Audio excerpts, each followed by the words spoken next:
উম্মত তুমি জানো না আমি যে তায়েফের পাথরের আঘাতে পুরা পিঠ চালনির মতো জাজরা বানায় ফেলছে আমার? শোনো নাই তুমি? আমারে যে উহুদের ময়দানে দান দান শহীদ করে রক্তাক্ত করছে, তুমি শোনো নাই? আমি যে 14 দিন পেটে ক্ষুধার তাড়নায় পাথর বাঁধছিলাম, উম্মত তোমার মনে নাই?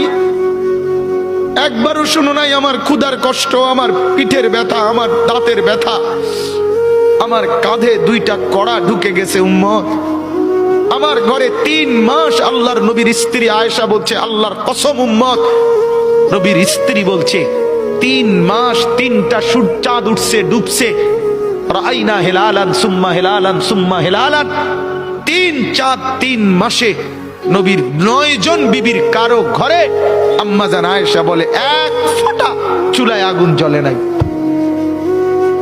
মা আওকাদাত ফি আবিয়াতে রাসূলিল্লাহ নারুন, নবীর একজন বিবির ঘরেও আগুন জ্বলে নাই।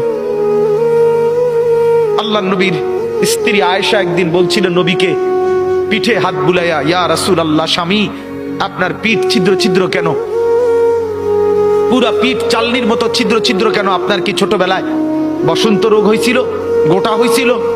আল্লাহর নবী চোখের পানি ফেলে বলছে, আয়েশা তুমি জানো না আমার এই পবিত্র দেহে তো কোনোদিন মশাও বসে না, মাছিও বসে না, পোকা বসবে কেমনে? আমার পবিত্র দেহে তো হাঁটলে মেশকের গ্রান বের হয়, আমার পেশাব পায়খানাও তো কোনোদিন জমিনের উপরে 1 সেকেন্ড থাকে না, মাটি ফাঁক করে ভেতরে নিয়ে যায়, সেই আমার গায়ে গোটা হবে কেন? আয়েশা এগুলো আমার তায়েফের পাথরের আঘাতের রক্তের দাগ।